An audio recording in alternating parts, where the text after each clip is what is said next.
Lições bíblicas. Os valores do reino de Deus. A relevância do Sermão do Monte para a Igreja de Cristo. Lição 3. Jesus, o discípulo e a lei. Texto áureo. Porque vos digo que, se a vossa justiça não exceder a dos escribas e fariseus, de modo nenhum entrareis no reino dos céus. Mateus, capítulo 5, versículo 20. Verdade prática. Os seguidores de Jesus são chamados a viver a justiça do reino de Deus.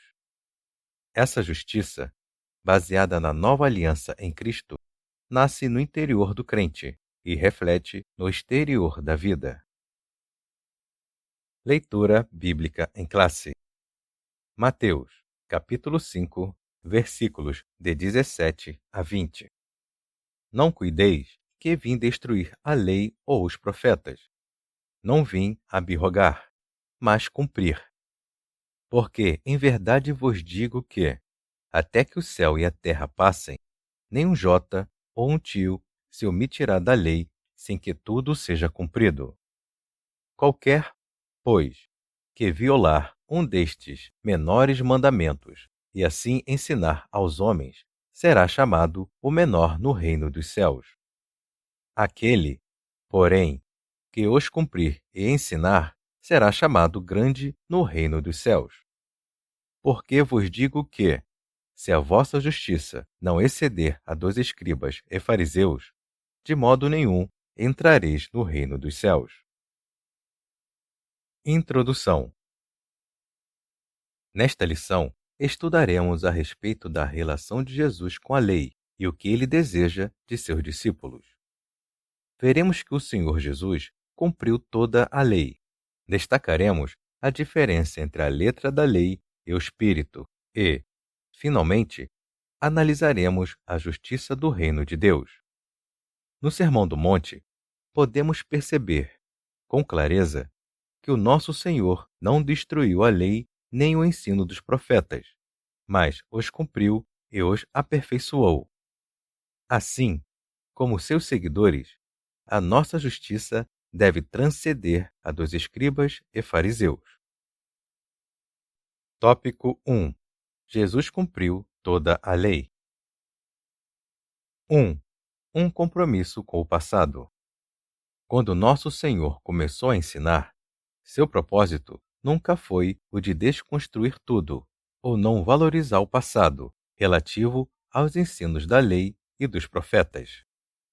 A expressão "não pensem" revela exatamente isso. Ora, Jesus sabia que o ensino da antiga dispensação era valioso, verdadeiro, bom e belo. Ele jamais ousara ser um revolucionário, portador de um espírito destrutivo, como o apóstolo Paulo também não. Assim, aprendemos, com Jesus, que não é possível construir um futuro bom se não preservarmos as coisas boas que os antigos nos legaram. 2.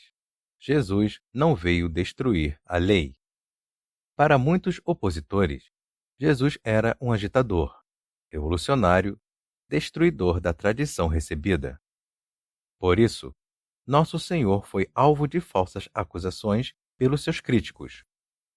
Entretanto, os evangelhos deixam claro que Jesus ensinou sobre a justiça conforme o que Moisés, a lei e os profetas ensinaram. No lugar de enfraquecer a lei, ele devolvia o verdadeiro sentido dela, já abandonado pelos mestres judeus. Jesus enfatizou o sentido perfeito da lei. Ele mesmo, a continuação da revelação divina, mostrava que essa revelação é progressiva para a perfeição, não retrógrada nem estática. Nesse sentido, a fé e o ensino da Palavra de Deus devem nos levar ao verdadeiro crescimento espiritual, como bem ensinou o salmista. 3. Jesus cumpriu e aperfeiçoou a lei. O verbo cumprir, do grego pleroo, traz a ideia de tornar cheio, completar encher até o máximo, fazer abundar, fornecer ou suprir liberalmente. Assim, a perspectiva pela qual Jesus cumpriu a lei é que ele lhe deu perfeição, conforme nos revela essa expressão. Foi dito aos antigos: Eu, porém, vos digo. Ora, em momento algum, Jesus conflitou com as Escrituras do Antigo Testamento, mas as harmonizou plenamente. Por isso, diferentemente dos escribas e fariseus, que usavam da lei para abusar do povo, o Senhor Jesus a aperfeiçoou. O que era visto como sombra cedeu espaço para a realidade do pleno cumprimento profético. Em Jesus, o que era visto por meio do Decálogo e dos profetas concretizou-se fielmente em nosso Senhor, conforme nos revela o escritor aos Hebreus. Sinopse 1. Jesus apresentou um compromisso com o passado, pois ele não veio destruir a lei, mas aperfeiçoá-la. Tópico 2. A letra da lei, a verdade do Espírito. 1. O que a expressão letra da lei significa?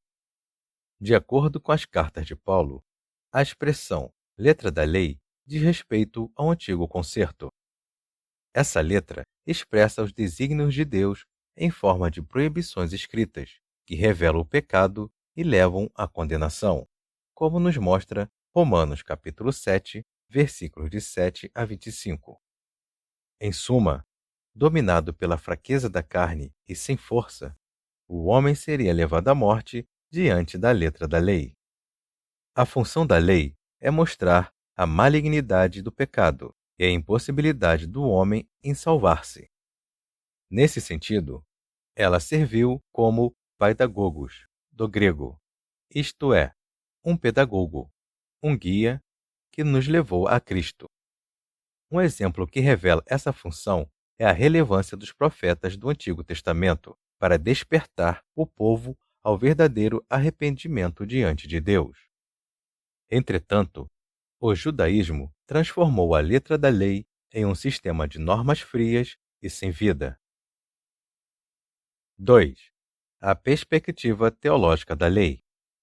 Para os judeus, a lei apresentava sua completude por meio de uma tríplice divisão: moral, cerimonial e judicial. A lei moral envolve os 10 mandamentos. A cerimonial refere-se à adoração do povo de Deus no tabernáculo e, posteriormente, no templo. A judicial tem a ver com diversas responsabilidades civis, individuais e sociais. Pelo sistema da antiga lei, havia um falso entendimento de que um homem poderia viver de maneira justa, segundo o seu próprio mérito e que, por isso, seria possível salvar-se. Ora, o apóstolo Paulo refutou sabiamente esse falso entendimento. Em suas cartas, o apóstolo deixou bem claro que o Senhor Jesus cumpriu toda a lei e que, por isso, pôs fim ao sistema de lei mosaico, de modo que ele oferece um novo e vivo caminho para se chegar a Deus. Uma nova aliança que concede justificação e paz ao salvo. 3. A lei e a verdade do Espírito. Nosso Senhor cumpriu todo o Antigo Testamento, obedecendo perfeitamente à lei, cumprindo os tipos, sombras, símbolos e profecias. A causa dessa realidade perfeita é a morte substitutiva de Jesus e, por isso, hoje, os cristãos são declarados justos pelo mérito da obra de Cristo. Em conformidade com esse evento salvífico, o apóstolo Paulo diz que a letra mata, mas o Espírito vivifica. Isso mostra que o novo concerto revelou-se na pessoa de Jesus, que gera vida, e não mais na letra pesada da lei, que gera morte. Ou seja, de um código exterior de normas para um código interior e dinamizado na vida pelo Espírito. De palavras registradas em tábuas de pedra para palavras cravadas no coração. O Espírito Santo traz vida em Cristo e grava a vontade de Deus em nossa consciência e coração. 4. Qual é o propósito da lei para os discípulos de Cristo? Vimos que Jesus cumpriu toda a lei. Nesse sentido, cabe perguntar: a propósito da lei para os cristãos?